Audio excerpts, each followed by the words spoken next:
স্বাগত জানাচ্ছি খাতুন মঞ্চ থেকে মধ্য ছিল, সাথে আছে আমি শামীম জাহেদ। চলতি অর্থ বছরে রপ্তানি লক্ষ্য অর্জনে স্বল্প, মধ্য এবং দীর্ঘমেয়াদী কর্মপরিকল্পনা নেওয়ার তাগিদ রপ্তানিকারক এবং বিশ্লেষকদের। রপ্তানি খাতে আলাদা মুদ্রা বিনিময় হার চালু সহ বন্দর ব্যবস্থাপনায় উন্নতি পরামর্শ তাদের।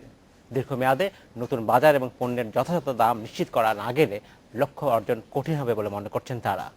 আজ আমরা আলোচনা করব রপ্তানি লক্ষ্যমাত্রা নিয়ে কথা বলতে আমাদের স্টুডিওতে রয়েছেন CPD research fellow Taufiqul Islam Khan এবং ম্যাক্স গ্রুপের ব্যবস্থাপনা পরিচালক নেসার এম খান। আলোচনা শুরু করার আগে দেখে নেব একটি প্রতিবেদন।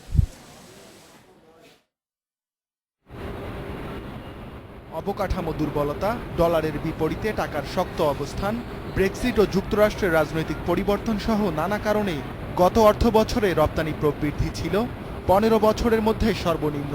লক্ষ্যের চেয়ে আয় প্রায় 6 ভাগ কম। এতে 2021 সালে $60 বিলিয়ন রপ্তানি আয়ের লক্ষ্য পূরণে দেখা দিয়েছে সংশয়। চলতি অর্থ বছরে $500 মিলিয়ন বাড়িয়ে রপ্তানি আয়ের লক্ষ্য ধরা হয়েছে $37.5 বিলিয়ন, আর এর 80 ভাগই আসবে তৈরি পোশাক থেকে। তবে গত অর্থ বছরে এ খাতে প্রবৃদ্ধি হয়নি এক ভাগও। সংকট কাটিয়ে উঠতে স্বল্প, মধ্য ও দীর্ঘমেয়াদে কর্মপরিকল্পনা নেয়ার তাগিদ দিয়েছে বিজিএমইএ। যেহেতু ডলারের ডিভ্যালুয়েশন হচ্ছে না, তাহলে আমাদের এই সেক্টরকে যে কোনোভাবে হোক বিজিএমইএ এবং বিকেএমইএ যারা মেম্বার তাদেরকে 5% হারে নগদ সহায়তা আগামী 2 বছরের জন্য দিতে হবে। এবার তৈরি পোশাক ছাড়াও অন্য খাত থেকে আসবে $6 বিলিয়ন। এজন্য প্রকৌশল খাতে 27 ভাগ, প্লাস্টিক পণ্যে 26 ভাগ এবং ওষুধ খাতে প্রবৃদ্ধি ধরা হয়েছে 12 ভাগ। নেতিবাচক ধারায় থাকা হিমায়িত খাদ্য ও চামড়া খাতেও প্রবৃদ্ধি ধরা হয়েছে। এজন্য খাতভিত্তিক শিল্প এলাকা গড়ার পরামর্শ বিশ্লেষকদের। টাকার অবমূল্যায়ন করবে কি করবে সেটা সরকারের সিদ্ধান্ত। অনেক দেশই এটা করে থাকে এবং সেটার কিন্তু একটা পজিটিভ ইম্প্যাক্ট আমরা বাংলাদেশে আগেও দেখেছি, এবং এটা ইমিডিয়েট একটা ইম্প্যাক্ট নিয়ে আসে, কম্পিটিশনটাকে বাংলাদেশি প্রোডাক্ট কম্পিটিটিভ করে দেয়। পণ্য রপ্তানির পাশাপাশি সেবা রপ্তানি থেকে আয়ের লক্ষ্য ধরা হয়েছে $3.5 বিলিয়ন। বিশ্লেষকেরা বলছেন এসব লক্ষ্য অর্জনে তৎপর হতে হবে বিদেশে থাকা কূটনৈতিক মিশনকে। Ruhul Amin, independent news, Dhaka. স্বাগত জানাচ্ছি খাতুন মঞ্চ থেকে মধ্য ছিল জনাব নেসার খান এবং জনাব তৌফিকুল ইসলাম খান, আপনাদেরকে স্বাগত জানাচ্ছি। আজ আমরা আলোচনা করতে যাচ্ছি যে নতুন আমাদের যে এক্সপোর্টের জন্য যে টার্গেট নির্ধারণ করা হয়েছে সেটা নিয়ে আলোচনা করতে চাই। সে আলোচনার বেশ কিছু দিক আসছে। আলোচনা করা হচ্ছে যে স্বল্পমেয়াদী, মধ্যমেয়াদী এবং দীর্ঘমেয়াদী পরিকল্পনার কথা বলা হচ্ছে। জনাব নেসার এম খান, আপনার কাছে আমি যে বিষয়টা জানতে চাচ্ছি সেটা হচ্ছে অনেকগুলো পরিকল্পনার কথা আমরা বলছি, কিন্তু দীর্ঘদিন থেকে যে সমস্যার কথা আমরা জানি, বলা হচ্ছে যে জ্বালানি সংকট একটা বড় সংকট, পোর্ট ব্যবস্থাপনা একটা বড় সংকট, এবং বলা হচ্ছে যে পরিবহনও একটা আরেকটি বড় সংকট। এই প্রেক্ষাপটে এই যে নতুন যে লক্ষ্যমাত্রা নির্ধারণ করা হয়েছে রপ্তানির জন্য, সেটা কতটা চ্যালেঞ্জিং? ধন্যবাদ। এটা কোয়াইট চ্যালেঞ্জিং। আমরা জানি যে আমাদের export in an average $37 to $38 billion হয়েছে লাস্ট ইয়ারে। এই বছরও এরকমই হওয়ার পসিবিলিটি। আমাদের মোস্ট অফ ইট আসতেছে আরএনজি সেক্টর থেকে, দ্যাটস অ্যারাউন্ড $30 বিলিয়ন, এবং রেস্ট আমরা পাচ্ছি অন্যান্য সেক্টর থেকে 8 বিলিয়নের মতো। জি, এখন এটাকেও ধরে রাখতে বা এর থেকে কিছু বাড়াতে গেলেও আপনি যে কথাগুলো বললেন যে port issues, infrastructure, communication, road communication is a major challenges, is a major barriers. এটাকে ইমিডিয়েটলি যদি মিটিগেট করতে হয় তাহলে আমাদের কিছু কোঅর্ডিনেশন করতে হবে, প্ল্যানিং করতে হবে। যেমন আমাদের দেশে আমরা জানি যে বিদ্যুৎ এখন ক্যাপাসিটি ইনস্টল আছে প্রায় 15,000 মেগাওয়াটের মতো, 10-11,000 মেগাওয়াট আমরা পাচ্ছি। বাট এই উৎপাদনটা সঠিকভাবে সঠিক জায়গায় ট্রান্সমিশন করা হচ্ছে কিনা, ডিস্ট্রিবিউট করা হচ্ছে কিনা সেটা দেখতে হবে। যে এনার্জি লোড ম্যানেজমেন্ট দেখতে হবে। যেমন মনে করেন যে গাজীপুর ইন্ডাস্ট্রিতে অনেক গার্মেন্টস ইন্ডাস্ট্রি আছে, অনেক ইন্ডাস্ট্রি কিন্তু 10-12 ঘন্টা বন্ধ থাকছে, তাদের gas pressure is falling down. তাহলে এখন যেখানে প্রেশার বেশি, ডিমান্ড কম, whether that can be diverted ওই লাইনগুলোতে, তো ওই ইন্ডাস্ট্রিগুলোর প্রোডাক্টিভিটি বাড়ে। সেম ওয়াইজ আপনার পাওয়ারের, বিদ্যুতের ক্ষেত্রেও সেই ধরনের প্ল্যানিং, কোঅর্ডিনেশন নিয়ে আসতে হবে। এবং এটা যদি করা যায় আপনার জেনারেশন করব। ছোট্ট একটা প্রশ্ন, যে এই যে সমস্যাগুলো বললাম আমি, যে গ্যাসের সংকট, পোর্টের সংকট, যোগাযোগের সংকট, এই সংকটটা আসলে আজকের না, দীর্ঘদিন থেকেই ছিল। এরপরেও কিন্তু আমরা আসলে এক্সপোর্টের গ্রোথ অর্জন করেছি, এক্সপোর্ট লক্ষ্যমাত্রাও অর্জিত হয়েছে। তো এবার কি এটা কি খুবই বড় ইস্যু হবে নাকি লং Total- টার্মের জন্য হয়তো না, হতে পারে না, কিন্তু এই কিছু তো আমাদেরকে গ্যাস ইজ এ বড় ইস্যু বিকজ অনেক ফ্যাক্টরিতে প্রেসার কমে যাচ্ছে, হ্যাঁ সেটাকে মিটিগেট করতে হবে, হয়তো আগে ছিল না এতটা, এখন হচ্ছে। বিদ্যুতের ক্ষেত্রে যেটা বললাম যে লোড ম্যানেজমেন্টটা এলাকা ভিত্তিক করতে হবে। পোর্টে রিসেন্টলি কিছু ইকুইপমেন্টের সমস্যার কারণে একটা ডেড লক হয়ে গেছে এবং 24 ঘন্টা সরকারও যথেষ্ট সহায়ক এবং তারা টার্গেট নিয়েছে যে এটাকে 24 আওয়ার্স, আমার ওখানে খুলেও দিয়েছে port 24 hours round the clock কাজ করছে, আমি জানি না বাট দে সাপোজ টু, আর to is the situation. But এই সবগুলো মিলিয়েই কিন্তু একটা সমস্যার জটিলতা। তো আমাদের ইমিডিয়েট প্ল্যানিংটা হবে যেটা আমি বললাম, যে কোঅর্ডিনেট করে হাউ টু মিটিগেট এই প্রবলেমগুলো।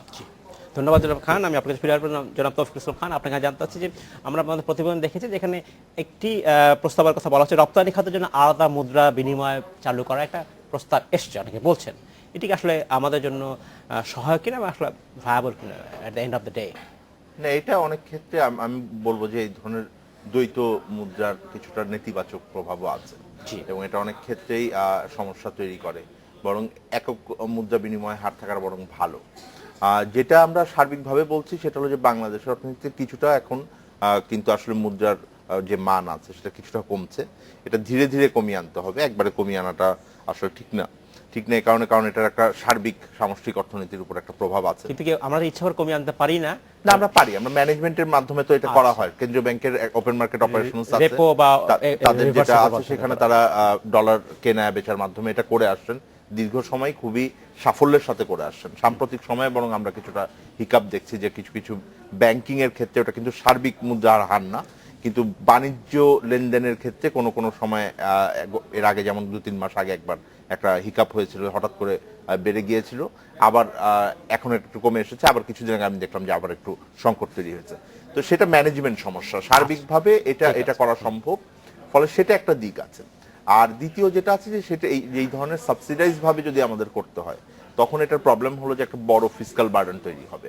কারণ বাংলাদেশের যেই আপনি টোটাল যে আমরা বললাম যে রপ্তানির কথা যদি বলেন প্রায় $37 বিলিয়ন, এবং এটাকে যদি আমার সেরকম ইনসেন্টিভ দিয়ে করতে হয় তাহলে এটার যেই রাজস্বর উপরে যে চাপটা আসবে ব্যয়, সেই চাপটা অনেক বড় হবে। এটা প্রায় আমাদের যে বৈদেশিক মুদ্রা মানে আমরা সাহায্য ঋণ নেই তারপর 70-80% মতো এটা কোয়াইট ইম্পসিবল।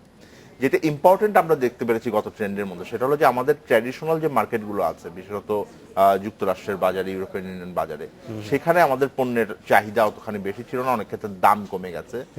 সেখানে যে তাদের যে মুদ্রা আছে বিশেষত ইউরোপের মার্কেটে সেটা একটা চাপের মধ্যে ছিল, সেই পরিস্থিতিতে আমরা এফেক্টেড হয়েছে এবং সার্বিকভাবে অনেকেই এফেক্টেড হয়েছে। যুক্তরাষ্ট্রের বাজারে ভিয়েতনাম ছাড়া প্রায় সবারই কিন্তু নেতিবাচক প্রবৃদ্ধি ছিল, ফলে এটা একটা বৈশ্বিক ফেনোমেনাও আছে কিছুটা। আর কিছুটা আছে আমাদের বাংলাদেশের চ্যালেঞ্জের কথা, যেটা বললেন যে আমাদের বন্দর ব্যবস্থাপনা এখন একটা বড় করে ইস্যু আসছে।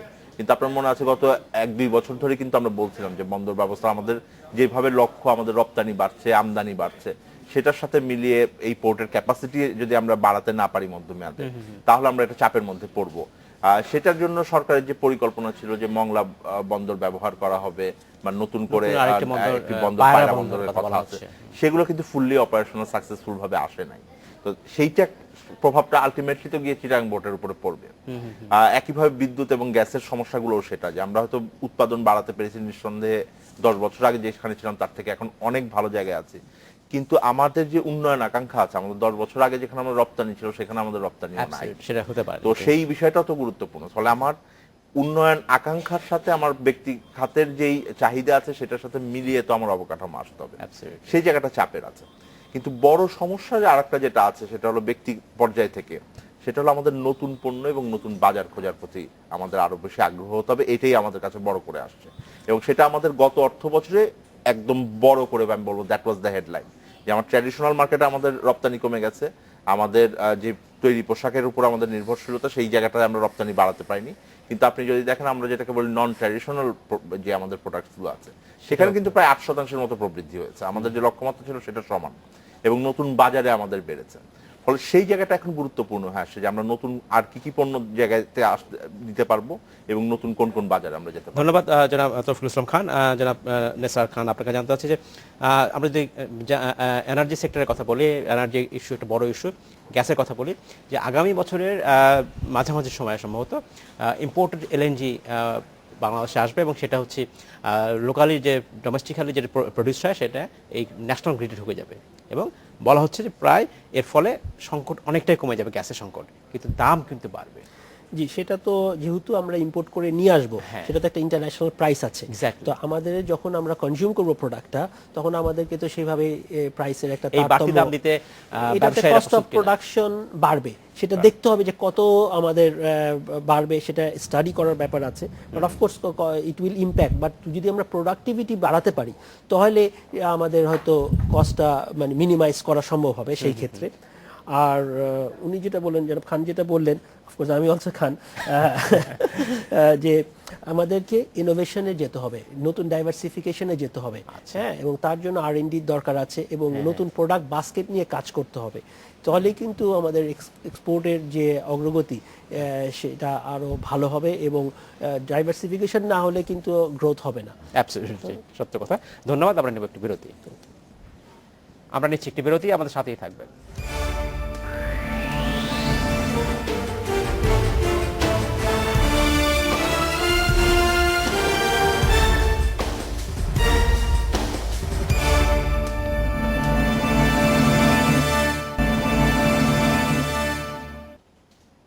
স্বাগত আরেকবার খাতুনগঞ্জ থেকে মধ্যে ছিল। আজ আমরা আলোচনা করছি রপ্তানি লক্ষ্যমাত্রা নিয়ে। এনে কথা বলতে আমাদের সাথে স্টুডিওতে রয়েছেন CPD research fellow Taufiqul Islam Khan এবং ম্যাক্স গ্রুপের ব্যবস্থাপনা পরিচালক নেসার এম খান।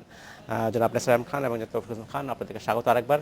জনাব তৌফিকুল ইসলাম খান, আপনার কাছে বিষয় জানতে আছে, যখন আমরা বলছি যে আমরা আমাদের অভ্যন্তরীণ বেশ কিছু ফ্যাক্টরস কথা আলোচনা করছি, এদের বাইরেও কিছু এক্সটার্নাল কিছু ফ্যাক্টরস আছে। আপনিও বলছিলেন যে যুক্তরাষ্ট্রের রাজনৈতিক পরিবর্তন, ব্রেক্সিটের মতো ঘটনা বাংলাদেশের রপ্তানি আয়ের ক্ষেত্রে দীর্ঘমেয়াদী একটি প্রভাব ফেলতে পারে। যখন আমি কথা বলছি, একই সাথে আমরা 2021 সাল নাগাদ 16 বিলিয়ন US ডলারের যে রপ্তানি লক্ষ্যমাত্রা একটা নির্ধারণ করেছি বা কথা হয়েছে, সেটাও সেই লক্ষ্যমাত্রাও কি আসলে আমরা এই রাজনৈতিক কারণ বা বহির্বিশ্ব কারণগুলো কি ইম্প্যাক্ট ফেলবে কতখানি? না, এখন যেটা মনে হচ্ছে যে $60 বিলিয়ন যে আমাদের লক্ষ্যমাত্রা আছে, এইটা আমার মনে হয় না যে এখন এটা খুব মানে অ্যাচিভেবল অবস্থায় আছে আসলে, টু বি ফ্র্যাঙ্ক। হ্যাঁ, তো বিষয়টা তো হলো $60 বিলিয়ন ব্যাপার না, ব্যাপারটা হলো যে আমরা আসলে এই টাইমটা কিভাবে ম্যানেজ করব। হ্যাঁ, এটা তো আর হলিগ্রেল না আর কি, যেটাকে ওখানে যেতেই হবে। কিন্তু বড় বিষয় হলো আমরা কোন জায়গায় আছি এবং কিভাবে আগাচ্ছি। যেটা বড় সমস্যা এখন দেখা যাচ্ছে সেটা হলো যে আমাদের তথাকথিত বাজার অবস্থা এবং যেভাবে আমরা রপ্তানি করতাম, সেই রপ্তানি করে আসলে এই ধরনের লক্ষ্য অর্জন করা যাবে না। এবং এটার সাথে যে আমার প্রবৃদ্ধি এবং কর্মসংস্থানের যোগসূত্রটা আছে, সেটা হলো আমার কাছে আরো বেশি গুরুত্বপূর্ণ মনে হয়। কারণ শেষ পর্যন্ত এই অর্থনীতির বিষয়টা হলো যে আমি রপ্তানি আয়টা যদি আমার কর্মসংস্থানে রিফ্লেক্ট না হয়, সেটার যে আয়টা হচ্ছে সেটা যদি ডিস্ট্রিবিউটেড না হয় আমার যেই স্টেক হোল্ডার আছে তাদের মধ্যে, তাহলে তো আমার এটা কোনো বড় করে লাভ নাই। আমি শুধুমাত্র রপ্তানিকারকদের আয় বাড়লে তো আমার জন্য অনেক বড় ব্যাপার না। ফলে সেটা খুবই গুরুত্বপূর্ণ হয়ে আসছে। এখন আমাদের ট্র্যাডিশনালি আমরা তো তৈরি পোশাকের উপর খুবই নির্ভরশীল, এবং তৈরি পোশাকের ক্ষেত্রে যদি বলেন, আমরা কিন্তু সাপ্লায়ার, আমরা আসলে বাল্ক সাপ্লাই করার জন্য গ্লোবালি খুবই রিনাউন্ড এবং ফেমাস, এবং আমরা লোয়ার এন্ড প্রোডাক্টের গুলোকে আমরা পাঠাই। এটা this is how the market structure is. তো এখন এইটাকে বেস করে আমরা অনেকদিন এটার সুফলটা পেয়েছি। এখন আমার এটা থেকে বের হয়ে একটা ডাইভার্সিফিকেশনে যেতে হবে। একটা হলো যে এই মার্কেটের ভিতরেও আমি যেটা বলছিলাম, ইউরোপিয়ান ইউনিয়নে বা আপনি যুক্তরাষ্ট্রের ভিতরে একটু আপার প্রোডাক্টে আমি ডাইভার্সিফাই করতে পারবো কিনা। কিছু কিছু বড় প্রতিষ্ঠান করছে, তারা হয়তো সেই জায়গাটায় পাচ্ছে। আর একটা বড় জায়গা হলো তো আমার নতুন বাজারে তাহলে ঢোকার ব্যাপার আছে কিনা। আমরা ট্র্যাডিশনালি এই ধরনের বায়ারদের সাথে যোগাযোগে মাইক্রো লেভেলে খুবই কিন্তু আসলে স্বস্তির জায়গায় ছিলাম। এক্স্যাক্টলি। সেই জায়গাটাতে আমাদের কমপ্লায়েন্সের ইস্যু এসছে, অ্যাকর্ড অ্যালায়েন্স এসছে, তাদের সাথেও এখন একটা কিন্তু আমাদের দর কষাকষির জায়গা যদি নাও বলে একটা টেনশন কিন্তু এখন তৈরি হয়েছে। সেগুলো একটা গুরুত্বপূর্ণ হয়ে আসবে এই সামনের দিনে। আমাদের যেই স্বল্প উন্নত দেশের যে তালিকা আছে, সেটা থেকে যদি আমি 2024 সাল নাগাদ বা 27 সাল নাগাদ যদি আমি বের হয়ে আসি, তাহলে আগামী 10 বছর এটা বের হয়ে আসতে হলে আমার ইউরোপিয়ান বাজারে যদি আমি জিএসপি সুবিধা না পাই, তাহলে আমি এই 12% আমি যে ট্যারিফ যে ঢুকতে হলে আমার কি হবে। আর যদি সেটা না করতে আমার জিএসপি প্লাস পেতে হবে। জিএসপি প্লাস পেতে হলেও আমার কিছু শর্ত আছে, সেগুলো আবার আমরা কিন্তু কমপ্লায়েন্সের ভিতরে চলে যাচ্ছি। ফলে সেটাও আমরা ওভারনাইট করতে পারবো না, যেটা আমরা বন্দরে করতে পারবো না বা বিদ্যুতে। সেই বিষয়গুলো কাজ করার আছে। তবে বড় বিষয় হলো যে আমাদের এই বড় কোম্পানিগুলো মোর কমপ্লায়েন্ট ছিল, তারাও তখন হয়তো সমস্যা যখন না পড়েছেন, ছোট মাঝারিরা বেশি পড়েছেন। এখন এই তৈরি পোশাকের কারখানার যারা আছে, মালিক আছেন, তাদেরকে এখন অন্য বাজারগুলোর দিকে আসলে তাকাতে হবে, যারা রিলেটিভলি স্মল স্কেলে উৎপাদন করতে তাদের পারেন সেটা সব ভাবতে বাজারের জন্য। যেটা এই লিঙ্কেজটা দরকার। জনাব নেসার খান, ইনোভেশনের কথা আপনি বলছিলেন, জি। কিন্তু এই যে নতুন বাজার খুঁজবার যে ইনোভেশন, সেটা আসলে ব্যবসায়ীরা কথা করছেন, বা সরকারের যেসব বিভিন্ন কূটনৈতিক মিশন আছে তারাই বা কতটুকু সাহায্য করছে ব্যবসায়ী? It's a good point. কিছু কিছু মিশন কাজ করছে, চেষ্টা করেছে। রিসেন্টলি আমি অ্যাকচুয়ালি একটা চেম্বার ডেলিগেশনের সাথে গিয়েছিলাম থাইল্যান্ডে। জি। তো ওইখানে যে আমাদের মিশন আছে এবং যে অ্যাম্বাসাডার আছেন, তারা যথেষ্ট উদ্যোগ নিয়েছেন বাংলাদেশি প্রোডাক্টটাকে, পণ্যটাকে ওইখানে পরিচিতি করার, এবং বাইরেতে আমাদের সাথে কিন্তু থাইল্যান্ডের একটা ট্রেড ডেফিসিট আছে। তো গত বছর একটা কাইন্ড অফ এক্সপো করা হয়েছিল বাংলাদেশের। তো দ্যাটস গুড ওভারঅল কি আপনি থাইল্যান্ড উদাহরণ দিলেন, ঠিক আছে, হ্যাঁ, ওভারঅল এরকম overall আমার এক্সপোর্ট, মনে হয় আমাদের এরকম কূটনৈতিক মিশনগুলোর কিন্তু একটা এক্সপোর্ট টার্গেট আছে, সেটা কিন্তু তারা সবসময় ফেল করে। রাইট। এখন সব, আমি যেটা বলতে চাচ্ছিলাম যে সবাই যেগুলো আছে যেখানে, প্রত্যেক মিশনে যদি একইভাবে যদি সেরকম উদ্যোগটা নেয়, তাহলে অ্যাটলিস্ট বাংলাদেশের পরিচিতিটা ঘটবে। প্রোডাক্টের আমাদেরও যারা বিজনেসম্যান আছে, আমরাও তারা ইন্টারেস্ট নিতে পারি যাওয়ার জন্য, এবং আমরা রিস্ক টেকিং ফ্যাক্টরটা নিতে পারি। নন ট্র্যাডিশনাল মার্কেটে প্রবেশ করার ক্ষেত্রে কি ধরনের সরকারি পলিসি থাকা উচিত, বা কি ধরনের policy সাহায্য থাকা উচিত? কিছু ইনসেনটিভ থাকা উচিত। আগে কিন্তু ইপিবি অনেক মেলা করতো, এখন কিন্তু ইপিবির মেলাগুলো কমিয়ে নিয়েছে। আমরা নিজেরা প্রচুর বিভিন্ন দেশে, সাউথ আফ্রিকা, তারপরে মিডল ইস্ট, অন্যান্য দেশে আমরা গিয়েছি, হ্যাঁ, কিন্তু এখন হয়তো বাজেট, আই ডোন্ট নো, তাদের মেলাগুলো কমে আসছে। তো সেই দিকে যদি আমরা যাই, প্রোডাক্টগুলো যাই, ইনসেনটিভ যদি থাকে, তাহলে আমরা ডাইভার্সিফিকেশনে যেতে পারি। আর একটা বড় চ্যালেঞ্জ হলো আমাদের দেশে যে ভ্যালু এডেড প্রোডাক্ট করতে গেলে স্কিল ম্যান পাওয়ার।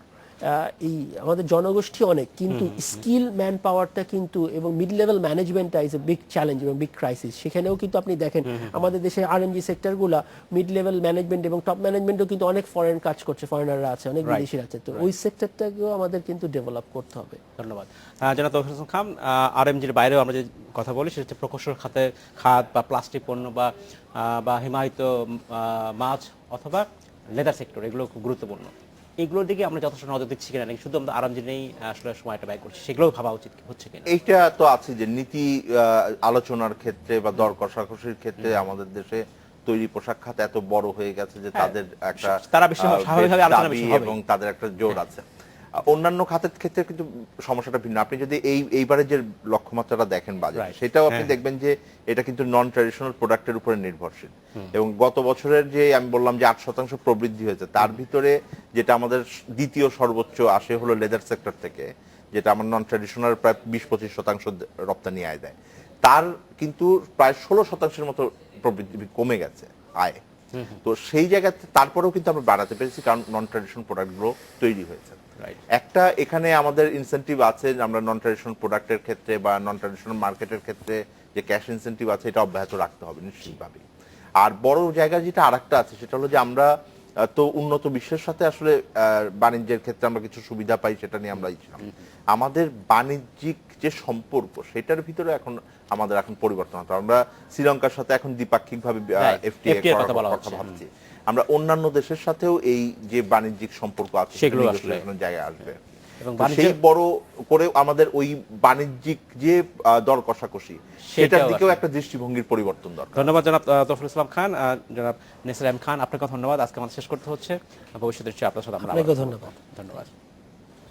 এই ছিল আজকের মধ্যে খাতুন কাউন্সিলের মধ্যে ছিল, আমাদের সাথে থাকবেন, দেখা হবে আবার।